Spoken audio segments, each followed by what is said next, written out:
আমরা ভারতকে যে দিয়েছি সেটা ভারত সারা জীবন মনে রাখবে। আজ আমরা আপনাদের সামনে উন্মোচন করব এমন এক কালো অধ্যায় যা হয়তো অনেকেই জানেন না। 2009 সাল থেকে 2024 সাল 15 বছর, এই দীর্ঘ সময়ে শেখ হাসিনা কিভাবে আমাদের প্রিয় মাতৃভূমিকে ভারতের কাছে বিকিয়ে দিয়েছেন তার হিসাব আজ আমরা নেব। আপনি কি জানেন যে চট্টগ্রাম বন্দর ব্যবহার করে ভারত প্রতি বছর হাজার হাজার কোটি টাকা সাশ্রয় করেছে, অথচ আমরা কিছুই পাইনি? আপনি কি জানেন যে আমাদের রেলপথ তৈরি হয়েছে ভারতের স্বার্থে, আমাদের নয়? আজ আমরা দেখব কিভাবে হাসিনা সরকার আমাদেরকে বানিয়েছিল ভারতের অর্থনৈতিক উপনিবেশ, আর কিভাবে 5ই আগস্টের পর আমরা সেই গোলামি শিকল ভাঙতে শুরু করেছি। শুরু করি বন্দর দিয়ে। হাসিনা সরকার ভারতকে দিয়েছিল চট্টগ্রাম এবং মংলা বন্দর ব্যবহারের সুবিধা। উদ্দেশ্য ছিল ভারতের উত্তর পূর্বাঞ্চলীয় রাজ্যগুলোতে পণ্য পাঠানো। এতে ভারতের কত লাভ হয়েছে জানেন? তাদের পরিবহন খরচ কমেছে 60%, সময় সাশ্রয় হয়েছে 70%, অর্থাৎ প্রতি বছর তারা সাশ্রয় করেছে হাজার হাজার কোটি টাকা। আর আমাদের কি লাভ হয়েছে? আমাদের বন্দরে ভিড় বেড়েছে, আমাদের নিজস্ব পণ্য পরিবহনে বিলম্ব হয়েছে, ভারতীয় ট্রাকের ধুলোয় আমাদের রাস্তা নষ্ট হয়েছে, আর আমরা পেয়েছি কিছু ট্রানজিট ফি যা তাদের সাশ্রয়ের তুলনায় অত্যন্ত নগণ্য। শুনে অবাক হবে, নদীপথে প্রতি টন পণ্যের জন্য বাংলাদেশ চার্জ করে মাত্র 277 টাকা, অথচ বাণিজ্য মন্ত্রণালয়ের মূল কমিটি সুপারিশ করেছিল 1058 টাকা। মানে আমরা 4 ভাগ দামেই তাদের সেবা দিয়েছি। এটাকেই কি বলে পারস্পরিক সহযোগিতা? এটা তো একতরফা দানের মতো। আমাদের কৌশলগত সম্পদ ব্যবহার করে তারা কোটি কোটি টাকা সাশ্রয় করলো, আর আমরা থাকলাম হাত পেতে। এমনকি এই ট্রানজিট সুবিধার বিনিময়ে আমরা তাদের কাছ থেকে কোনো উল্লেখযোগ্য অর্থনৈতিক সুবিধাও পাইনি। তারা যা দিয়েছে তা তাদের নিজস্ব স্বার্থেই। এবার আসি রেল ও সড়ক সংযোগের গল্পে। আখাউড়া আগরতলা রেল লিঙ্ক, খুলনা মংলা বন্দর রেল লাইন, এসব প্রকল্প ভারতীয় ক্রেডিট লাইনে করা হয়েছে। কিন্তু দেখুন এই প্রকল্পগুলোর মূল উদ্দেশ্য কি ছিল? এগুলো প্রাথমিকভাবে ভারতের উত্তর পূর্বাঞ্চলের সাথে যোগাযোগ উন্নত করার জন্য তৈরি করা হয়েছে। আমাদের নিজস্ব অবকাঠামোগত অগ্রাধিকার ছিল গৌণ, আর আমাদেরকে এই $8 বিলিয়ন বেশি ঋণ দিয়ে তারা কি করেছে?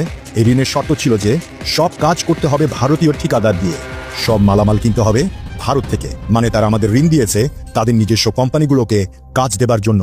আমাদের স্থানীয় উদ্যোক্তারা, আমাদের শ্রমিকরা কোনো সুবিধাই পেল না, এমনকি ঋণের টাকাও ভারতেই থেকে গেল, কারণ এই টাকার বেশিরভাগ অংশই তাদের ঠিকাদার এবং শ্রমিকদের পেছনে খরচ হয়েছে। এটা কোন ধরনের উন্নয়ন সহযোগিতা? এটা তো বাংলাদেশের নামে ভারতের অর্থনীতি শক্তি করার ফন্দি। আর এদিকে এখন আমাদের ঘাড়ে বিশাল ঋণের বোঝা। এই ঋণ শোধ করতে গিয়ে আমাদের ভবিষ্যৎ প্রজন্মকে কষ্ট করতে হবে।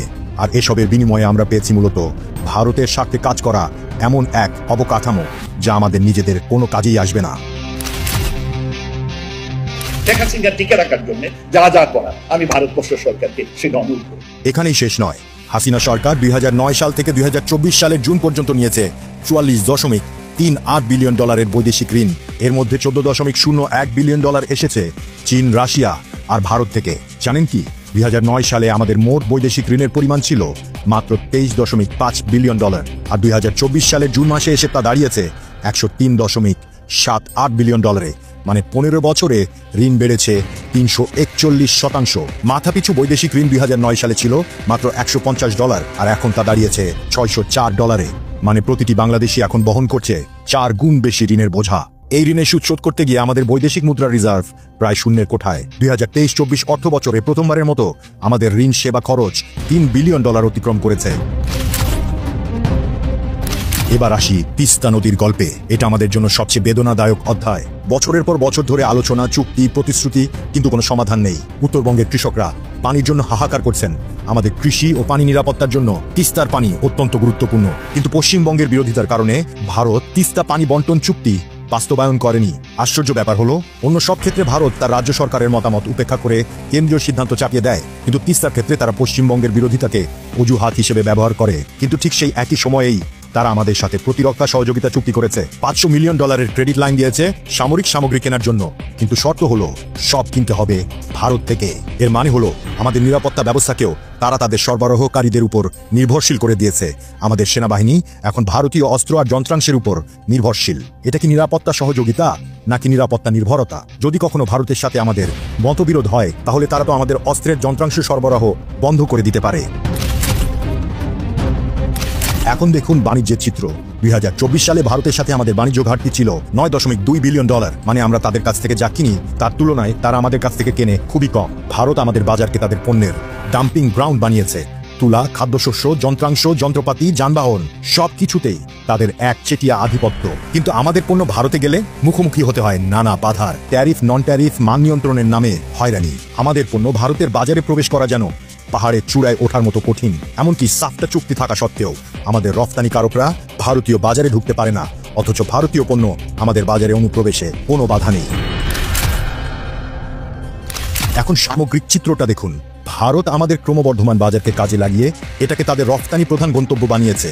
বিশেষ করে তুলা, খাদ্যশস্য, যন্ত্রপাতি এবং যানবাহনের ক্ষেত্রে বাংলাদেশি বন্দর ও ট্রানজিট রুট ব্যবহার করে ভারত আঞ্চলিক যোগাযোগের ওপর কৌশলগত নিয়ন্ত্রণ পেয়েছে। আর বাংলাদেশ ঋণ আর সীমিত কর্মসংস্থান ছাড়া আর কিছুই পায়নি। ভারতের অর্থায়নে হওয়া অবকাঠামো প্রকল্পগুলো প্রায়শই ভারতের ভূ রাজনৈতিক এবং অর্থনৈতিক স্বার্থকে অগ্রাধিকার দিয়েছে, আমাদের নিজস্ব উন্নয়ন চাহিদা থেকে গেছে পেছনে। হাসিনা সরকারকে ভারতীয় দাবি দেওয়ার কাছে অতিরিক্ত নমনীয় হিসেবে দেখা হয়েছে। কখনো কখনো এটা হয়েছে বাংলাদেশের সার্বভৌমত্ব এবং জনমতের বিপরীতে। আসল কথা হলো, গত 15 বছরে ভারত আমাদেরকে একটি অর্থনৈতিক উপনিবেশ হিসেবে ব্যবহার করেছে মাত্র। আমাদের সম্পদ, আমাদের বাজার, আমাদের কৌশলগত অবস্থান সবকিছুই তারা নিজেদের স্বার্থে ব্যবহার করেছে। কিন্তু 5ই আগস্টের পর সবকিছু বদলে গেছে। হাসিনা পতনের সাথে সাথে ভারত হারিয়েছে তাদের আজ্ঞাবহ অংশীদার এবং নিশ্চিত বাজার। বাংলাদেশের অন্তর্বর্তীকালীন সরকার এখন সব বড় ভারতীয় চুক্তি পুনর্বিবেচনা করছে। তারা আরও ভারসাম্যপূর্ণ অংশীদারিত্ব খুঁজছে এবং চীন ও অন্যান্য দেশের সাথে সম্পর্ক বাড়াচ্ছে। বাংলাদেশের এই রাজনৈতিক পরিবর্তন ইতিমধ্যে বাণিজ্যে ব্যাঘাত ঘটিয়েছে। দুই পক্ষই নিষেধাজ্ঞা আরোপ করেছে। বন্দর সুবিধা, রেল সংযোগ এবং প্রস্তাবিত মুক্ত বাজার চুক্তির ভবিষ্যৎ এখন অনিশ্চিত। এপ্রিল 2025 সালে ভারত বাংলাদেশের জন্য ট্রান্সশিপমেন্ট সুবিধা বাতিল করে দিয়েছে। এর ফলে বাংলাদেশি রফতানিকারকদের এখন দীর্ঘ পথ ধরে পণ্য পাঠাতে হচ্ছে। ক্ষতি হচ্ছে প্রায় $770 মিলিয়ন। কিন্তু বিশেষজ্ঞরা বলছেন এই সিদ্ধান্তে ভারতেরই বেশি ক্ষতি হবে, কারণ তারা হারাবে উল্লেখযোগ্য রাজস্ব আয়। বাংলাদেশ এখন বিকল্প পথ খুঁজছে। কলম্বো, মালদ্বীপ, দুবাই হয়ে পণ্য পাঠাচ্ছে। মে 2025 সালে ভারত বাংলাদেশি পণ্যের উপর বন্দর নিষেধাজ্ঞা আরোপ করেছে। তৈরি পোশাক, প্রক্রিয়াজাত খাদ্য, তুলা এসব কিছু এখন নির্দিষ্ট সমুদ্র বন্দর দিয়ে আসতে পারবে। এর জবাবে বাংলাদেশ এখন ভারতীয় সুতা আমদানি বন্ধ করে দিয়েছে 5টি স্থল বন্দর দিয়ে। প্রতি টন পণ্যের জন্য প্রতি কিলোমিটারে 1.8 টাকা ট্রানজিট ফি আরোপ করেছে। ভারতের জন্য এটি একটি বিশাল অর্থনৈতিক ও কৌশলগত ধাক্কা। কলকাতা এবং উত্তর পূর্বের ভারতীয় রফতানিকারকরা এখন অনিশ্চয়তার মুখে। বাংলাদেশ যখন তার নির্ভরতা পুনর্বিবেচনা করছে, তখন তাদের ভবিষ্যৎ ব্যবসার নিশ্চয়তা নেই। ভারত হারিয়েছে একটি নির্ভরযোগ্য প্রতিবেশী, যেই প্রতিবেশী 15 বছর ধরে তার সব দাবি মেনে নিয়েছে। সেই প্রতিবেশী এখন স্বাধীন সিদ্ধান্ত নিচ্ছে। ভারতের প্রাইম মিনিস্টার সহ ভারতের সরকার, ভারতের জনগণ সকলকে আমার আন্তরিক ধন্যবাদ জানাচ্ছি। অন্তর্বর্তীকালীন সরকারের অধীনে বাংলাদেশ এখন অর্থনৈতিক পুনরুদ্ধারের পথে। পোশাক রপ্তানি বেড়েছে 13%, মুদ্রাস্ফীতি কমে এসেছে 9.94%। আমরা আজ আর কারো অর্থনৈতিক উপনিবেশ নই। আমরা এখন স্বাধীন সার্বভৌম বাংলাদেশ।